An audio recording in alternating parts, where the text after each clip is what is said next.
Hoy nos sumergimos en un misterio fascinante, uno que involucra 600 millones de dólares y una pregunta clave. ¿Por qué, con los mismos recursos, algunas ciudades consiguen resurgir y otras simplemente se hunden? A ver, pongámonos en situación. 6 grandes ciudades reciben un dineral, 100 millones de dólares para cada una. El objetivo, combatir el declive urbano.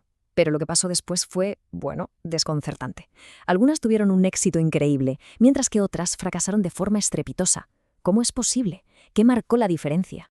Todo esto fue parte de un programa real, una iniciativa federal de Estados Unidos allá por 1994 llamada Zonas de Empoderamiento, o EZs. Fue en esencia un experimento social a gran escala. La idea era inyectar muchísimo dinero y dar incentivos fiscales para intentar revitalizar zonas urbanas que llevaban décadas de capa caída. Pero ojo, que no se trataba solo de soltar el dinero y ya está.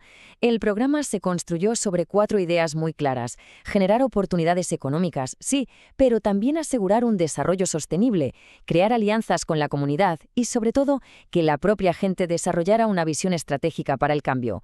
La clave era que las comunidades tomaran las riendas de su futuro. Y para poner a prueba estos principios, se eligieron 6 laboratorios urbanos. 6 ciudades importantísimas de Estados Unidos: Atlanta, Baltimore, Chicago, Detroit, Nueva York y Filadelfia. Cada una con sus problemas, claro, pero también con sus oportunidades.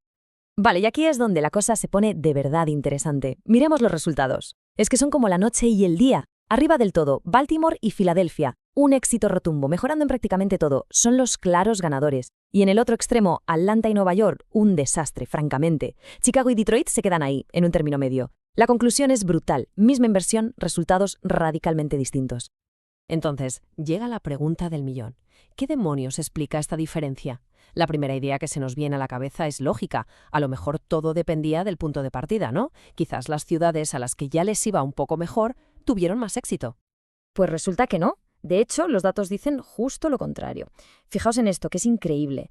Atlanta era la única ciudad que partía de una situación económica que ya estaba mejorando por sí sola, y sin embargo fue de las que fracasó. Y por otro lado, Baltimore y Filadelfia, que triunfaron, se enfrentaban a unas dificultades económicas enormes. Así que no, el contexto inicial no fue el factor decisivo. De acuerdo, descartado el contexto. Pasemos entonces al siguiente sospechoso. A lo mejor la clave estaba en ¿qué gastaron el dinero? ¿Había alguna fórmula mágica, algún tipo de gasto que garantizara el éxito? Pues de nuevo, la respuesta es que no. Este gráfico lo deja clarísimo. Atlanta, que fracasó, metió más de la mitad de su presupuesto en desarrollo empresarial. Detroit, con resultados mixtos, se centró a tope en servicios sociales. Y Baltimore, una de las que triunfó, priorizó la formación de los trabajadores. Vamos, que no había una receta mágica. No existía una estrategia de gasto que funcionara para todas. A ver, si no fue el punto de partida económico y tampoco fue en qué se gastó el dinero, ¿dónde está el secreto? Pues la clave, la verdadera respuesta a este misterio, no estaba en el qué, sino en el cómo. El proceso importó muchísimo más que la política en sí. Y ese cómo tiene un nombre: buena gobernanza. Y esto no es solo un término técnico para decir que el ayuntamiento es eficiente, no. Se refiere a algo mucho más grande, a la capacidad de que todos, sector público, empresas privadas y la propia comunidad, colaboren, se pongan de acuerdo y resuelvan problemas complejos juntos. Es básicamente trabajo en equipo a nivel de ciudad. Y para que esa buena gobernanza funcione, se apoya en 3 patas, 3 pilares fundamentales. El primero, la capacidad local. O sea, tener la habilidad real de que los planes no se queden en un papel, sino que se conviertan en acciones. Segundo, la participación comunitaria. Dar a los vecinos una voz real y que su opinión cuente de verdad.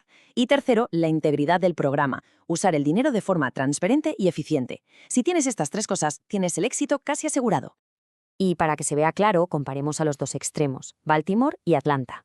En Baltimore, la comunidad participó muchísimo a través de sus centros de aldea y había una capacidad real para llevar los planes a la práctica.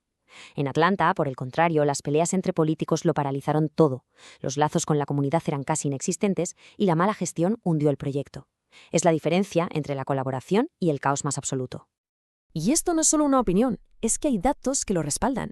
Fijaos en la participación de los vecinos en las juntas que tomaban las decisiones. En Chicago, por ejemplo, un increíble 62% de los miembros eran residentes de la zona, más de la mitad. Comparemos eso con el 13% de Nueva York. Esto nos da una medida muy clara, muy tangible de lo que significa de verdad la participación comunitaria. Y la falta de esta buena gobernanza tuvo consecuencias económicas directas y brutales. En el caso de Atlanta, su sistema era tan disfuncional que la ciudad tuvo que devolver esta cantidad, $29 millones. No es que no les hiciera falta el dinero, claro que sí. Es que fueron literalmente incapaces de colaborar y ejecutar los proyectos para poder gastarlo bien. Si tuviéramos que resumir toda esta investigación en una sola frase, sería esta. Lo que se decide es menos importante que lo bien que se hace. Dicho de otro modo, da igual tener la mejor idea del mundo si luego la ejecución es un desastre. El cómo sale es la clave de todo. Y esa es la gran lección que nos deja este gigantesco experimento de $600 millones. La moraleja es muy clara. El proceso, la forma de hacer las cosas, triunfa sobre la política, sobre la idea en sí misma. Tener el plan perfecto no sirve absolutamente de nada si no existe la capacidad de llevarlo a cabo de forma colaborativa y eficaz.